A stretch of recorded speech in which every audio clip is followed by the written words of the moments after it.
ভাই এটা একটা পাওয়ারফুল আমল ভাই। এই আমলটা আপনারা অযথা অন্যভাবে ব্যবহার করবেন না। আপনাদেরকে ভাই প্রথমেই বলে নেই, পায়ে হাত ধরে বলি ভাই, এই আমলটা আপনারা অন্যায়ভাবে অবৈধভাবে ব্যবহার করবেন না ভাই। এটা অনেক পাওয়ারফুল একটা আমল।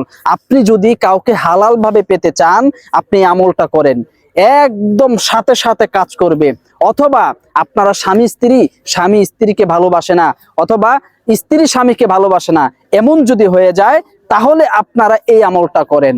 যদি এই আমলটা করতে পারেন, আল্লাহর কসম করে বলি ভাই, এই আমলের পাওয়ারটা এত বেশি যে সাথে সাথে রিয়াকশন করে, সাথে সাথে কাজ করে।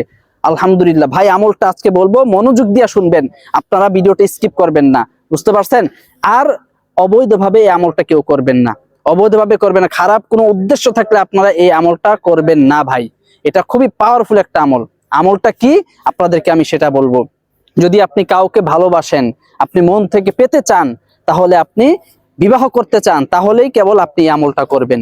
এমন যদি হয় যে আপনি তাকে বিবাহ করবেন, তার পরিবারের সবাই রাজি, কিন্তু মেয়েটা রাজি না, অথবা আপনি একটা ছেলেকে মহব্বত করেন, ভালোবাসেন, সবাই পরিবারে রাজি, কিন্তু ওই ছেলেটা আপনাকে দেখতে পারে না, আপনার প্রতি রাজি না, তখনই কেবল এই আমলটা করবেন। যদি এই আমলটা তখনই করেন, সেই ছেলে সেই মেয়েও আপনার জন্য পাগল হয়ে যাবে, গ্যারান্টি দিলাম ইনশাআল্লাহ। এটা পরীক্ষিত আমল ভাই, এটা পরীক্ষিত আমল।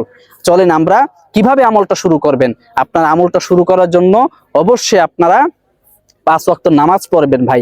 নামাজ যদি না পড়েন, তাহলে কোনো আমলেই কাজ হবে না। প্রথমে নামাজ পড়বেন, এরপরে 5 ওয়াক্ত নামাজ তো পড়বেনই।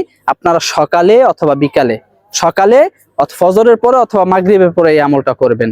অথবা আপনারা রাতে শোবার আগে নিশ্চুমে একা একদম জায়নামাজে বসে নির্জনে এটাও করতে পারেন। একাকিত্ব সময় আপনারা পাক পবিত্র হবেন। হওয়ার পরে আপনারা প্রথমে 11 বার দুরূদ শরীফ পাঠ করবেন। দুরূদ শরীফ কোনটা পড়বেন? সাল্লাল্লাহু আলাইহি ওয়াসাল্লাম, সাল্লাল্লাহু আলাইহি ওয়াসাল্লাম, এই 11 বার এই দুরূদ শরীফ পাঠ করবেন। এরপরে আপনারা 7 বার ইস্তেগফার করবেন, আল্লাহর কাছে তওবা করবেন, ক্ষমা চাবেন। আল্লাহ আমাকে আমার গুনাহ খাতাগুলি মাফ করে দেন। আল্লাহ আমার এই আমলটা যেটা করব আপনি কবুল করে নেন এবং সহিভাবে আমল করার তৌফিক দেন। আপনি ইস্তেগফার করবেন। করার পরে আপনারা যে একটা দোয়া শিখাই দিব ভাই, একটা পাওয়ারফুল একটা দোয়া, এই দোয়াটা আপনারা 7 বার পড়বেন। কতবার? 7 বার অথবা 21 বার। 7 বার অথবা 21 বার আপনারা পড়বেন। 21 বার পড়লে সবচেয়ে বেশি ভালো। আপনারা এই দোয়াটা 21 বার পড়বেন। পড়ার পরে আবারও 3 বার দুরূদ শরীফ পাঠ করবেন। করার পরে আপনার আল্লাহর কাছে দোয়া করবেন যে আল্লাহ, আমি তাকে ভালোবাসি, তাকে পেতে চাই, আমি বিবাহ করতে চাই, সে আমাকে দেখতে পারে না, অথবা সে আমাকে চায় না। আপনি তার ভিতরে মহব্বত সৃষ্টি করে দেন, ভালোবাসা সৃষ্টি করে দেন। ইনশাআল্লাহ ভাই, এই আমলটা যদি আপনি করেন, এই আমলের বদৌলতে আল্লাহ রব্বুল আলামিন তার অন্তরের মধ্যে ভালোবাসা সৃষ্টি করে দিবেন, আপনার জন্য মায়া তৈরি করে দিবেন, মহব্বত তৈরি করে দিবেন ইনশাআল্লাহ। অথবা এই আমলটা আরেকভাবে করতে পারেন। কিভাবে? আপনার এই দোয়াটা 7 বার পড়বেন। পড়ার পরে সেই ভালোবাসা মানুষের উপরে ফু দিবেন। আপনারা 7 বার পরে ফু দিয়ে, এরপর যদি আপনারা 7 বার পরে ফু দেন, দেখবেন সে আপনার জন্য পাগল হয়ে যাবে ইনশাআল্লাহ ভাই। এটা খুবই পরীক্ষিত পাওয়ারফুল আমল। আপনারা 2 ভাবে করতে পারেন। এক হচ্ছে আপনারা নির্জনে বসে, যদি ভালোবাসা মানুষ কাছে না থাকে, তখন আপনারা বসে এই আমলটা 21 বার করে এরপর আল্লাহ তাআলার কাছে দোয়া করবেন। এরপরে আরেকটা পদ্ধতি হচ্ছে, যদি ভালোবাসা মানুষ কাছে থাকে অথবা দেখাশোনা হয়, আসা যাওয়া হয়, তখন আপনারা এইটা 7 বার পরে তার দিকে ফু দিবেন, তার উপর ফু দিবেন, অথবা পানির মধ্যে ফু দিয়ে তাকে খাইয়ে দিবেন, অথবা যে কোনো মিষ্টি দ্রব্যের উপরে ফু দিয়ে খাইয়ে দিবেন। ইনশাআল্লাহ সে আপনার জন্য পাগল হয়ে যাবে ভাই, পাগল হয়ে যাবে। আর দোয়াটা কি? চলেন আমরা এখন দোয়াটা শিখে আসি, দোয়াটা শিখে নিই। দোয়াটা কিন্তু আমি স্ক্রিনও দিয়ে দিব এবং ডেসক্রিপশনে বক্সে দিয়ে দিব, সহি শুদ্ধভাবে আপনারা মুখস্থ করে নেবেন। আর দোয়াটি হচ্ছে ওয়ালকাইতু আলাইকা মাহাব্বাতাম মিন্নি।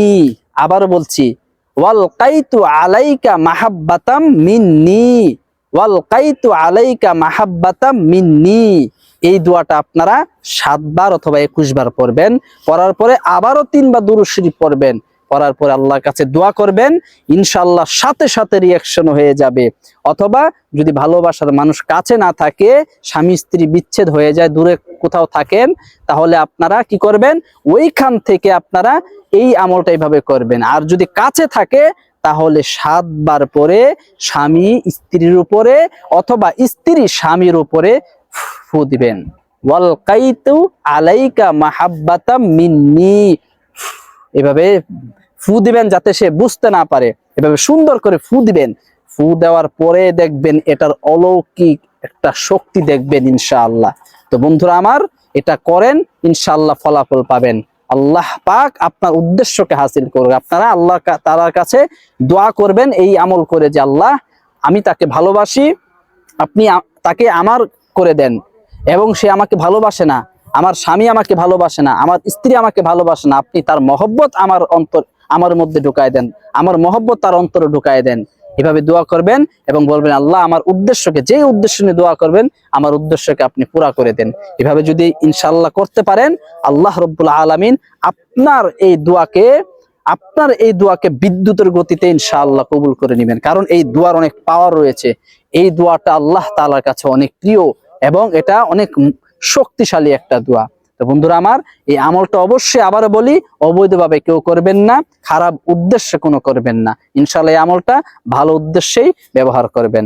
তো ভিডিওটি ভালো লাগলে লাইক দিবেন, সাবস্ক্রাইব করে আমাদের পাশেই থাকবেন এরকম শক্তিশালী আমল পাওয়ার জন্য ইনশাআল্লাহ।